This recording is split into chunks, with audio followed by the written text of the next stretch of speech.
uhuru shuddha burushinde kesi ഇത് ഹർഷമല്ലാത ഹലന്തി ഇല്ലത് ഹറ അത് ഹുർഷമത്ത ഹൊറത്ത് ഹീലത ബറശത്തഹ. ദൈവത്തിൻ്റെ പ്രകാശം ഹൃദയങ്ങളിൽ ജ്വലിച്ചില്ലെങ്കിൽ അവിടെ പിന്നെ എന്താണുള്ളത്? മനുഷ്യരുടെ മുമ്പിൽ വലിയവരായിട്ട് എന്ത് പ്രയോജനം? മനുഷ്യരുടെ മുമ്പിൽ സമ്പന്നരായിട്ട് എന്ത് പ്രയോജനം?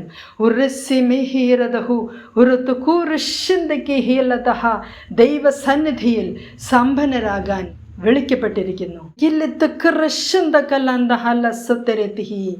സുവിശേഷത്തിലെ മൂല്യങ്ങൾ നമ്മുടെ ജീവിതത്തിലില്ലെങ്കിൽ എന്തു പ്രയോജനം? അല്ലത് കുരിശിന്തി കിരിശുദ് ഹുറുഷന്ത ഹലന്തി ഇല്ലേ ബരശന്ത കൂറസന്തര തഹര. വിശ്വാസം, വിശ്വസ്തത,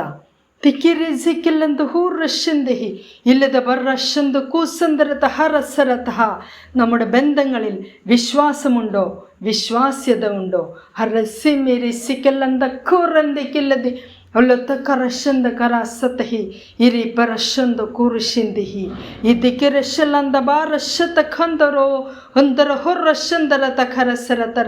ക്രിസ്തുവിൻ്റെ ഹൃദയത്തെ അനുസരിക്കുന്നുണ്ടോ? ക്രിസ്തുവിൻ്റെ ഹൃദയത്തിൻ്റെ മൂല്യങ്ങളെ അനുസരിക്കുന്നുണ്ടോ? എന്താണ് നാം അനുസരിക്കുന്നത്? എന്താണ് നാം അനുഗമിക്കുന്നത്? ക്രിസ്തുവിൻ്റെ മൂല്യങ്ങളാണോ അതോ ലോകത്തിൻ്റെ മൂല്യങ്ങളാണോ?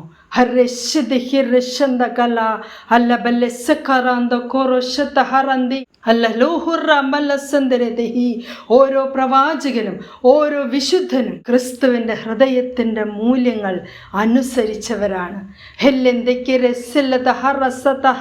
ഹൃദയം മലിനമാവാതെ സൂക്ഷിച്ചുകൊണ്ട്, ഹൃദയശുദ്ധി സൂക്ഷിച്ചുകൊണ്ട്, മനസാക്ഷി നിർമ്മലമാക്കിക്കൊണ്ട് ക്രിസ്തുവിൻ്റെ സ്വരത്തെ അനുസരിച്ചവരാണ് പ്രവാചകരും വിശുദ്ധരും. ധൈര്യത്തോടെ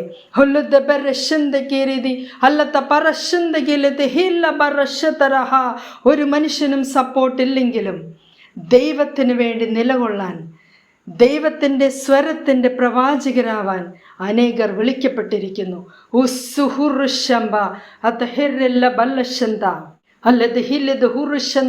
സ്വന്തം മഹത്വം ഉയർത്തിവെക്കാതെ, ലോകത്തിൻ്റെ മൂല്യങ്ങൾ ഉയർത്തിവെക്കാതെ ക്രിസ്തുവിൻ്റെ ഹൃദയത്തിനനുസരിച്ച് ചലിക്കുന്ന ഹൃദയങ്ങളെ ദൈവം അന്വേഷിച്ചു കൊണ്ടിരിക്കുന്നു. ദാവീദിനെ പറ്റി ദൈവം പറഞ്ഞു, എൻ്റെ ഹൃദയത്തിനിണങ്ങിയ മനുഷ്യൻ. ക്രിസ്തുവിൻ്റെ ഹൃദയത്തിനിണങ്ങിയ മനുഷ്യരെ ക്രിസ്തു അന്വേഷിച്ചു കൊണ്ടിരിക്കുന്നു. ആമേൻ.